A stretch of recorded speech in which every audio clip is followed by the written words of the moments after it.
Yes, you heard it right. You can study in Indonesia absolutely for free, just like I do. Hi, I'm Mansi. I'm originally from India, and since past 2 years, I've been living and studying in Indonesia. I'm a KNB 2023 scholar, and from my flights to my visas to this pizza, everything is paid by the Indonesian government. And I'm going to tell you exactly how you can enjoy all these privileges, just like I do. Just for your information, this is going to be a full video series in which I'm going to guide you with every single step from application to tips and tricks in writing letters and giving interviews, and I'll be uploading every single video to this playlist. So don't forget to access this playlist if you want to be one of the 2026 KNB scholarship holders and come meet me in Indonesia. Also, one more important announcement: I will be holding a webinar very soon, so don't forget to follow sonderia.co. All the information related to the webinar is going to be uploaded on this Instagram page, and you can have a chance to talk with me live, ask your questions and doubts related to the KNB scholarship. So do not miss the chance. Talk about what exactly is KNB. So KNB, it stands for Kemitraan Negeri Berkembang, which is one of the most prestigious scholarships offered by the Indonesian government for students from different parts of the world to pursue their bachelor's, master's or PhD studies. And every single information related to this scholarship can be accessed through my channel, or you can go to their official KNB website. This is the link, and you can find every single method and process and details regarding the scholarship. Now, when it comes to 2026 application, the timeline for application period is already out, and I'll take you to the website so that you can check out when you can apply, when the results gonna come, and when you will finally know if you have received the scholarship or no. So let's go to the website of KNB, and just on the home page, if you click the applications link, you will see that there is a timeline section. So according to the selection schedule, the application submission deadline or timeline starts from 2nd February 2026 and is until 31st March 2026. So you have a 2 months long period to apply for the scholarship. It's quite enough, but also there are a few things when it comes to KNB scholarship that you need to make sure you have attained or achieved it before time, so that when it's the deadline you don't have to rush, and I will guide you through it in the upcoming videos. Now, once the applications are closed, your data is sent to the Indonesian embassy in your country. What happens in this stage is that the Indonesian embassy verifies whether or not you are a suitable candidate for this scholarship. During my time, there was no interview, no exams when it came to embassy selection. All we needed was a recommendation letter, and you need a recommendation letter before applying for the scholarship as well. I will guide you through how to receive the recommendation letter in the upcoming videos, but make sure that you have it, because without it you won't get to apply. Coming back to the topic, when it comes to data verification by Indonesian embassy, you may or may not expect an interview. So since past few years, as the demand for KNB scholarship has been growing, there have been cases when the Indonesian embassy took interviews for the candidate and then they sent only selected participants to the next round. For me, I did not give any interview, but I have friends who did appear for the interview, so please be prepared and I will help you through it as well. I will make a video on how to prepare for the interview and what questions to expect. But after the data verification by Indonesian embassy is done by 17th April, your data is sent to the Directorate of Institutional Affairs. The timeline is 20 April to 30th April. When it comes to this stage, I am not sure if this is going to be interview or selection round as well, or is it just data verification. because this is a new step that KNB has added only this year. So I cannot say with confidence that you will be giving an interview or not.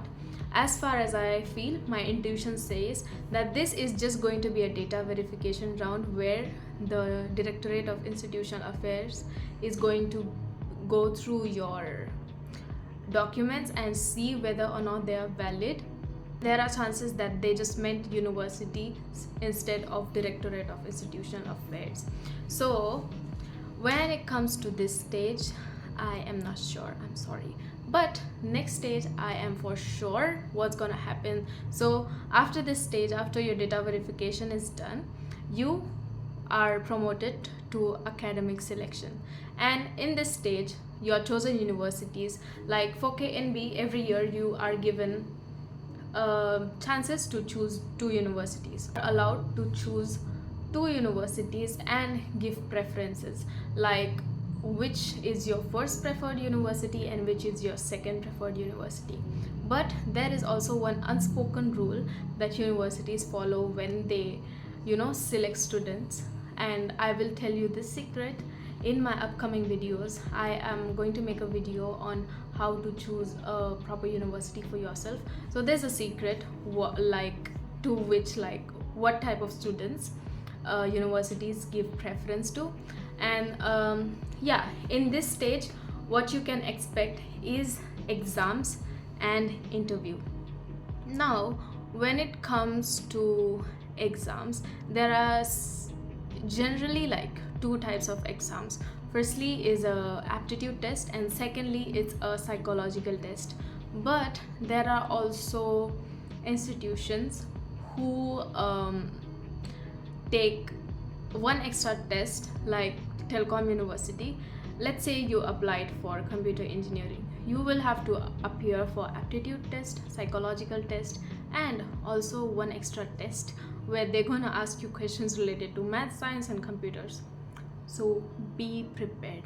It depends on different universities. Now every university has their own way of choosing students, so I cannot say for sure like this is the university who won't ask you any questions. It's on you. So after the test, if you are selected in the test, you get promoted to taking an interview. Now for the interview as well, I will make a complete guide on how to increase your chances for being selection. But yeah, so far if you have passed the embassy interview, if you have passed the directorate verification, if you have passed the test, then you should start feeling way more confident. But yeah, after the interview, all these data is collected, and based on your marks and based on how each university and based on every university's requirement, your name is then sent to the Indonesian government, the KNB management officials, and then the final announcement for the scholarship awardees is done by 19 June. So expect to have your results by 19 June. But as we have seen in the past, sometimes this date, it goes back and forth, like maybe the results might be postponed, or maybe it might be delayed. So yeah, but once the results are out, re-registration step is important. Like if you have won the scholarship, if your name is there on the list, do not forget to re-register, because if you do not re-register, you will be out, you will lose the scholarship.